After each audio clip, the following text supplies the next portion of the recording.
been taking some time to reflect back on the last 5 months of my life.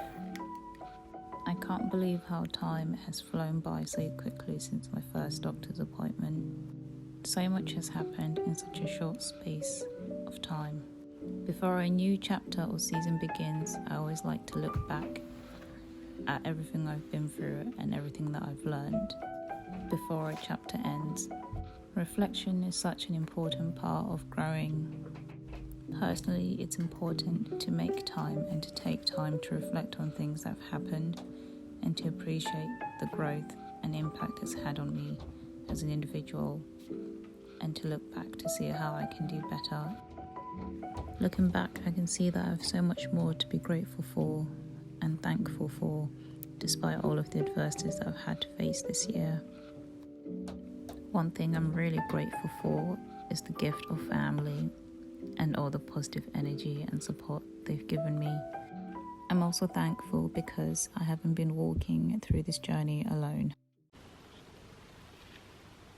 Hey everyone, welcome back to my channel. My name is Tanaka Lian. I've realised in all the videos I've done recently I haven't really introduced myself properly.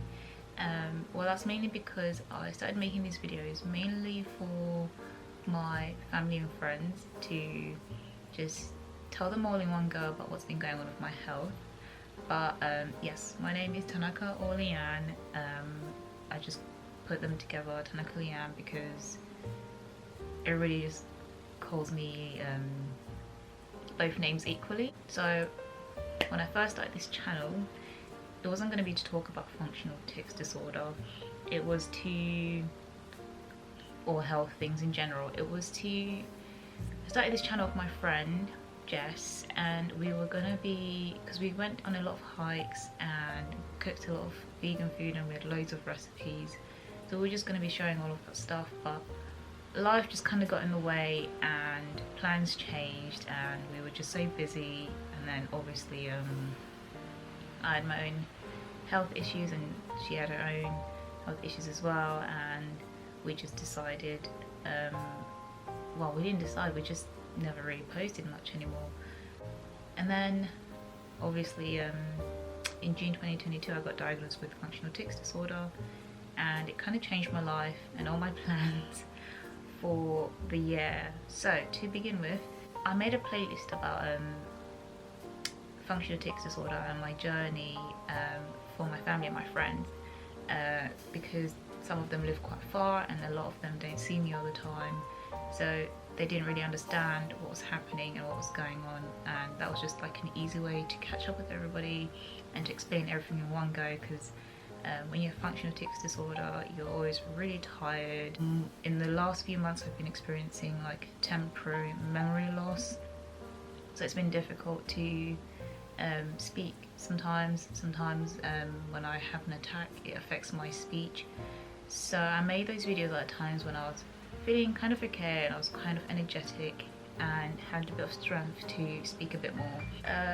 So from the title of this video, this is going to be part 1 of like a diary sort of series, because I've been recording my journey and then I wasn't going to post the videos. It was just mainly for myself, but then my parents and like some of my close friends who know what's been going on were like, oh well, it'd be nice to kind of see what's been happening every day on a daily basis, because as I said, like a lot of them live quite far and they don't really understand what functional tics still is, despite my other videos explaining what it was, which is fine and understandable because it did take me a while to wrap my head around it as well. I didn't really fully get it as well, and I'm still learning as well, and just doing a lot of research and reading a lot about it, seeing the best way I can help myself. I've improved quite a lot because it's November this month and it's my birthday month, so I was just taking some time to reflect on everything so far, seeing how far I've come since June, and I have noticed a massive improvement. Still have a long way to go, but things are a lot better. So yeah, I guess I'll just make these vlogs now to just talk my family, my friends, through what's been happening in the last 5 months in a bit more detail, so hopefully maybe they understand a bit more. And if anybody else finds this helpful, I'm glad it would. I'm happy if it helps anybody else understand whether they're interested in what in neurological disorders, or if it's something they're experiencing as well. Because one thing I found difficult on this journey was to find somebody to find a video where it explains step by step what to expect on this sort of journey, but I couldn't find anything, so I documented things. Just, I don't know, I wasn't sure if I was gonna post or anything, but now I'm in a better state of mind, and yeah, I feel like I would kind of know what I'm talking about a bit more. I didn't want to just say stuff which wasn't going to be useful or helpful. But yeah, so I did make a playlist like I mentioned. That was kind of more of a formal setting. These videos will be more like informal, just like a sit down and talk. So I'll just be talking through old footage I filmed during what was happening in each month and how things progressed, and I'll just talk through my journey with medication versus therapy. I'm currently in therapy at the moment, but I went through a bit of a journey with medication as well, and just talk about what worked and what didn't work, and possibly things I think why some medications didn't work. And I'll just talk about the benefits of therapy, and a bit more on like the benefits of a holistic wellbeing circle and wellbeing approach to health in general, and just what else? And yeah, and just the whole process, I guess, of from diagnosis to treatment, and just everything I've been through so far, and just daily life living with functional tics at the moment, and how it's affected different areas of my life, and how I'm navigating and have to learn new ways to just sort of get through the days and stuff like that. So yeah, that's a lot.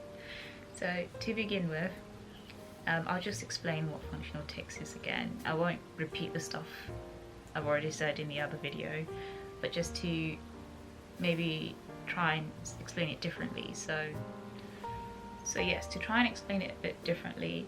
So functional tics disorder is basically when your muscles and like body parts move in an involuntary manner.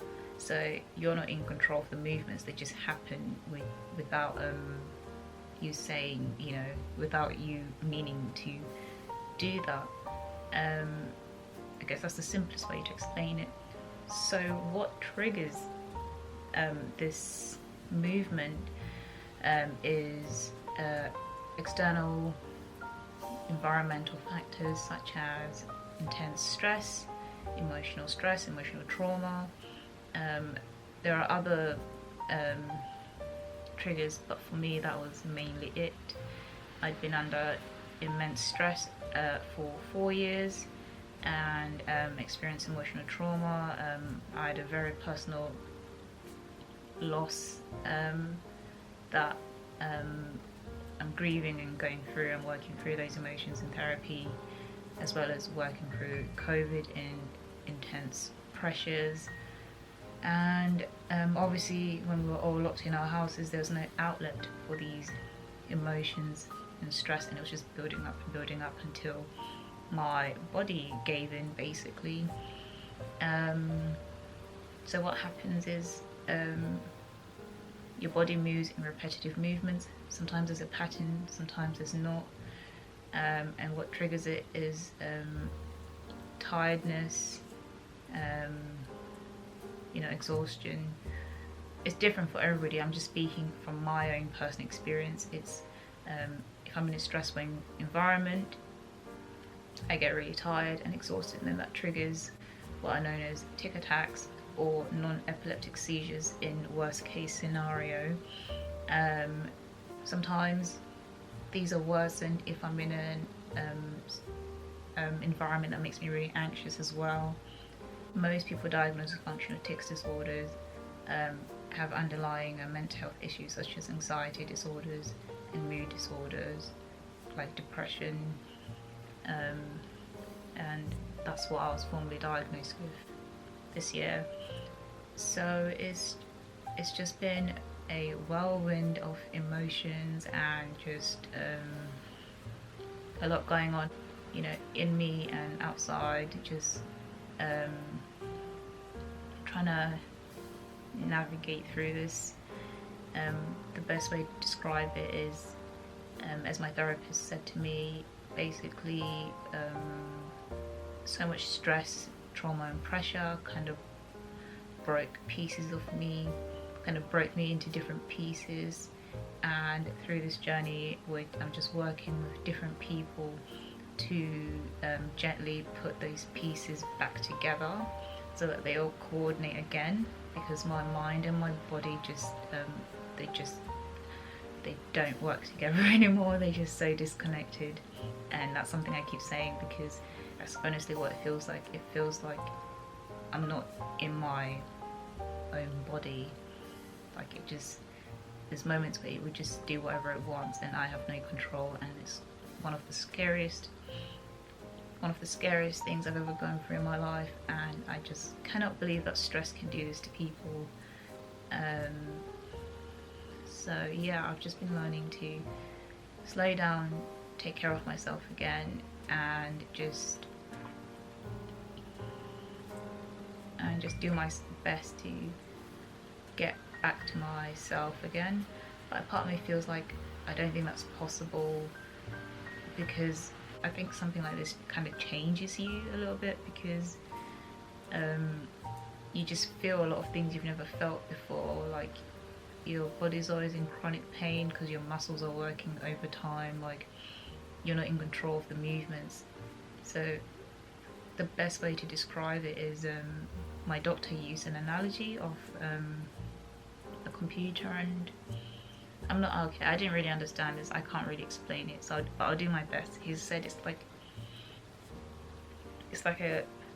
like you're a computer and the hardware is fine, but the software is kind of faulty or has a virus. There's a virus in the software. So I think I'm getting this wrong. So yeah. So the software is broken and it needs to be reset, but the hardware is fine. Hence why it's called functional tic disorder. So it's kind of like when they did all the tests on me, which I would go through the process of that. Like I had several neurological examinations, blood tests, brain scan, and everything was fine. So there's nothing physically wrong with me. I have no structural brain injuries, none of that. So when those results come back, everything will come back normal. But so that's why it's functional, because it's psychological, and I think that's the part some of my friends and family did not get. So physically there's nothing wrong, but psychologically there is something wrong, because these strong emotions and feelings have blocked pathways in my brain, and these pathways are stuck, so they're not working properly. So so my body will send signals to my body to move in certain ways. When I don't want to, it will do it by itself because of the blockages in my brain. So I'm working through therapy to kind of unblock the pathways in my brain. I hope that kind of makes sense. I'm not the best person at explaining this, so I'm gonna give you guys another analogy just to explain things a bit better. So let's take two people. One person has a panic attack and the other person has a heart attack. Starting with their symptoms, both of these people will present the same symptoms. They will both say that they feel like they're dying. They will both say that they're experiencing severe chest pain and chest tightness, and they will both say that they're having difficulty breathing and that their heart feels like it's racing really fast and pounding.